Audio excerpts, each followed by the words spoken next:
Salut les investisseurs, dans cette vidéo, on va regarder le dossier Rexel. Avant de commencer, je vous rappelle que si vous aimez mon travail, vous pouvez me soutenir via un don en utilisant le lien en description de cette vidéo, et pensez à vous abonner à la chaîne pour ne pas rater les prochaines analyses. On commence tout de suite avec le cours de l'action de Rexel, on voit qu'il est quasiment au plus haut, donc ça c'est bon signe. On va regarder l'évolution du chiffre d'affaires, on voit qu'en médiane, ça croît de 1,74%, dernièrement on est à 2,5%, donc en fait on voit que c'est quand même assez cyclique comme chiffre d'affaires et que l'entreprise croît par acquisition, donc il y a eu quelques acquisitions significatives ces dernières années.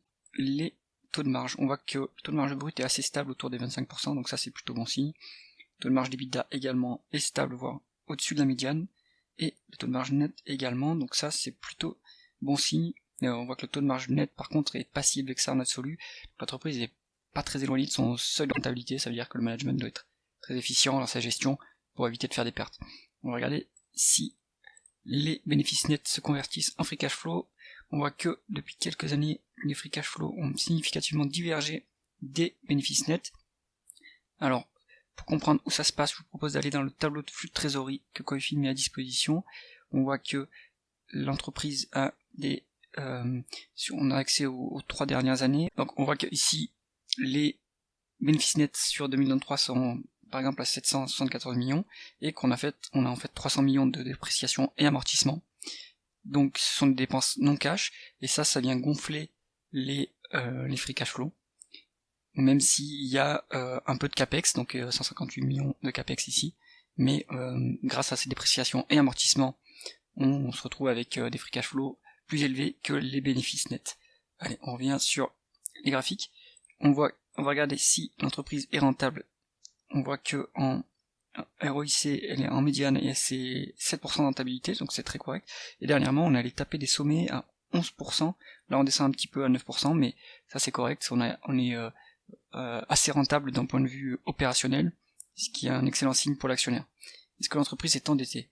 On va regarder la dette nette par rapport à l'EBITDA. On voit que la dette nette est de 4 milliards et un EBITDA à 1,2 milliard. Donc on est quand même à plus de 3 fois et demi les EBITDA et presque voire plus que 4 fois les free cash flow. Donc 4 fois les free cash flow c'est soutenable.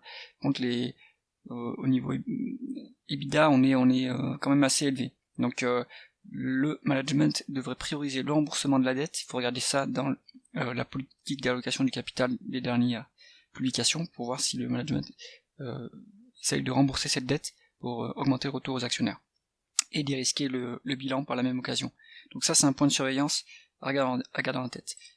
Est-ce que l'entreprise verse des dividendes et rachète ses actions? On regarde les dividendes, donc il donne l'augmentation depuis quelques années, on a versé 350 millions de dividendes sur 900 millions de free cash flow, donc c'est soutenable comme niveau. Bon, il faut prioriser aussi le remboursement de la dette avec ces free cash flow, mais on voit qu'on est à peu près un peu plus d'un tiers des free cash flow en dividendes, donc là c'est plutôt pas mal, et on doit être aux alentours de 3% de rendement de dividendes, donc c'est correct pour l'investisseur qui aime les dividendes sûrs.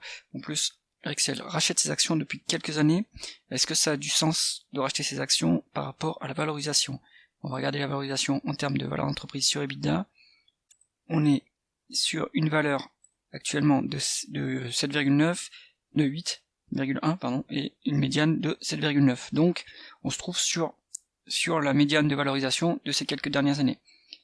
Donc conclusion du dossier, Rexel, le cours a bien monté. Maintenant, il n'est pas surévalué, mais il est correct au point de vue de la valorisation historique. Il n'y a pas de décote. Maintenant, si l'entreprise arrive à délivrer de la croissance et à augmenter ses EBITDA et à faire baisser la dette, dans ce cas-là, la valeur d'entreprise sur EBITDA, ce niveau va baisser, et donc il y a une décote qui va se creuser. Donc là, peut-être que ce sera intéressant de regarder le dossier. Autrement, si vous êtes un investisseur qui aime les dividendes croissants, ce dossier peut aussi vous intéresser. C'est tout pour cette analyse. Merci d'avoir regardé cette vidéo jusqu'à la fin. Si vous avez apprécié, mettez un pouce vers le haut et pensez à vous abonner à la chaîne. À bientôt.